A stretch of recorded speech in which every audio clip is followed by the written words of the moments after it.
ఓం నమః శివాయ.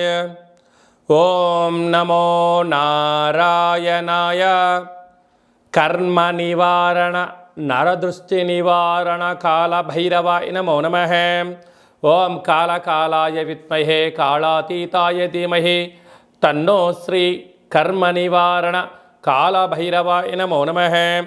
ఓం ఆంజనేయాయ విద్మహే వాయుపుత్రాయ ధీమహి తన్నో హనుమత్ ప్రచోదయాతు. హరి ఓం.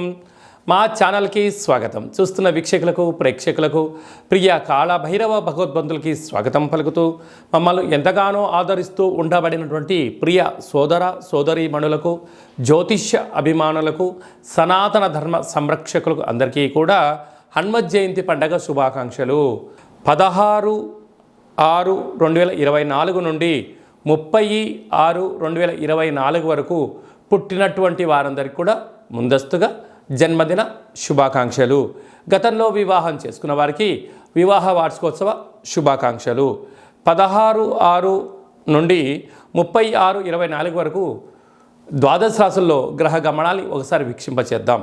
మేషరాశిలో కుజ భగవానుడు స్వక్షత్రకారకుడు, వృషభ రాశిలో గురు భగవానుడు సంచార స్థితి, మిథున రాశిలో రవి బుధ శుక్ర సంచార స్థితి, బుధుడు స్వక్షత్రకారకుడు, కన్యరాశిలో కేతు భగవానుడు, కుంభరాశిలో శని భగవానుడు స్వక్షత్రకారకుడు, మీనరాశిలో రాహు సంచార స్థితితో ద్వాదశ రాశుల్లో గ్రహ గమనాలు ఈ విధంగా ఉన్నాయి. సింహరాశి వారు జ్యేష్ఠమాస పూర్ణిమ తిథి సందర్భంగా, బహుళాష్టమి సందర్భంగా ఎలాంటి విధి విధానాలు పాటించాలో ఈ వీడియోలో సవివరంగా సంపూర్ణంగా తెలుసుకుందాం. సింహరాశిలో ఏ నక్షత్రాలు వస్తాయనగా మఖా నక్షత్రంలో 4 పాదాలు, పుబ్బా నక్షత్రంలో 4 పాదాలు, ఉత్తరా నక్షత్రంలో 1 పాదం కలిపితే సింహరాశి అవ్వడం జరుగుతుంది. చాలామందికి పుట్టినటువంటి కాల సమయంలో డేటా బర్త్లో లేనటువంటి కారణం వలన పేరు యొక్క మొదటి అక్షరాన్ని అనుసరిస్తూ రాశిని తెలుసుకొని ప్రయత్నం చేద్దాం. ఏ అక్షరాలనట్లయితే మా, మీ, ము, మే, మో, టా, టీ, టు, టే అక్షరాల వారు సింహరాశి జాతకులు. సింహరాశి యొక్క అధిపతి రవి భగవానుడు. వీరికి ధనావాకు కుటుంబ స్థానంలో కేతు సంచార స్థితి ఉండడం వలన వృత్తులలో, ఉద్యోగాల్లో, వ్యాపారాల్లో స్వయం నిర్ణయం, స్వయం పరిపాలన అదృష్టాన్ని, ఆనందాన్ని, ఆరోగ్యాన్ని కట్టబెట్టబోతుంది. పరాయి వారి మాటలు విన్నారా, మీ సొంత లాభాన్ని మానుకొని మీ సొంత పనులన్నీ వదిలేసుకొని వారి అవసరాల కోసం మీరు ప్రయత్నం చేస్తూ ధనం, సమయం వృధా అవ్వడమే కాకుండా రాబోయే కాలంలో నిందల పాలయ్యే పరిస్థితి అధికంగా ఉంటుంది. కనుక మీ సొంత పనులు సొంత సమయం కోసం వెచ్చించగలిగితే ఎలాంటి ఇబ్బందులు ఉండవని చెప్పి గమనించగలగాలి. సప్తమ స్థానంలో శని భగవానుడు స్వక్షత్రకారకుడు అవ్వడం వలన భార్యాభర్తల మధ్య స్వల్పమైన ఆటంకాలు, ప్రేమికుల మధ్య స్వల్పమైన మాటల విభేదాలు, నూతనమైన కార్యక్రమాలు ప్రారంభించేటువంటి కాల సమయంలో చిన్న చిన్న ఆటంకాలు ఉండినను ఆందోళన చెందనక్కర్లేదు. మౌనం, ధ్యానం, ఏకాగ్రత, ఏకాంతంగా ఉంటూ 1కి 10 సార్లు ఆలోచించగలిగినట్లయితే జీవితం సువర్ణమయానికి స్వాగతం పలకడానికి అనేక రకాల అవకాశాలు ఉంటాయి. తొందరపాటు నిర్ణయాలకు ఇది సరైన సమయం కాదు అని చెప్పి గమనించాలి.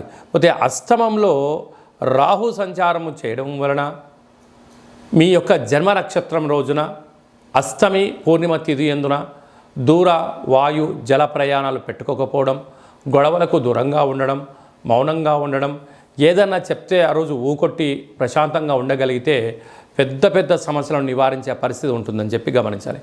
భాగ్యస్థానంలో కుజ భగవానుడు స్వక్షత్రకంగా ఉండడం వలన భార్య మాట భర్త, భర్త మాట భార్య ఇద్దరు సజావుగా ప్రయాణం చేయగలిగినట్లయితే స్థిరాస్తులు, చరాస్తులు మీ సొంతం అవుతాయని చెప్పి గమనించాలి.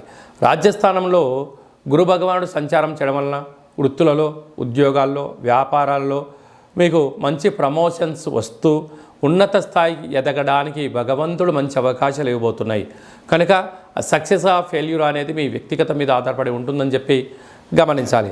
లాభస్థానంలో త్రిగ్రహ కూటమి రవి ఏడాది తర్వాత మిథున రాశిలో సంచారం చేయడం, అక్కడే బుధ భగవానుడితో కలిసి ఉండడం, అక్కడే శుక్రుడితో కలిసి ఉండడం వలన విద్యార్థులకు చాలా మంచి కాలము. ప్రభుత్వ ఉద్యోగ ప్రయత్నం చేసేవారికి యోగదాయకము. గతంలో ఉద్యోగం చేస్తున్న వారికి ప్రమోషన్స్ రావడము, ప్రభుత్వ అధికారుల సలహాలు సూచనలతో నూతన గృహాలు, వాహనాలు, బంగారు ఆభరణాలు, క్రయ విక్రయాలు యోగదాయకం అని చెప్పి గమనించగలగాలి. కనుక వీలైనంత వరకు ధ్యానం, ఆసనం, సూర్య నమస్కారం మీకు అదృష్టాన్ని, ఆనందాన్ని కట్టబెట్టబోతుందని చెప్పి గమనించాలి. అందరికీ హనుమంతుడు స్వామి వారికి ఆశీస్సులు, అలాగనే రురు కాళ భైరవ స్వామికి ఆశీస్సులను కోరుకుంటూ ఆశీర్వచనం. ఓం శతమానం భవతు శతాయు పురుష సతేంద్రియ ఆయుష్యేవేంద్రియే ప్రతిష్టతి. ధనం ధాన్యం బహుపుత్రలాభం శత సంవత్సరం దీర్ఘమాయు. సర్వే జనా సుఖినో భవంతు. లోకా సమస్తా సుఖినో భవంతు. సర్వం కర్మ నివారణ నరదృష్టి నివారణ కాళభైరవ దేవతార్పణమస్తు.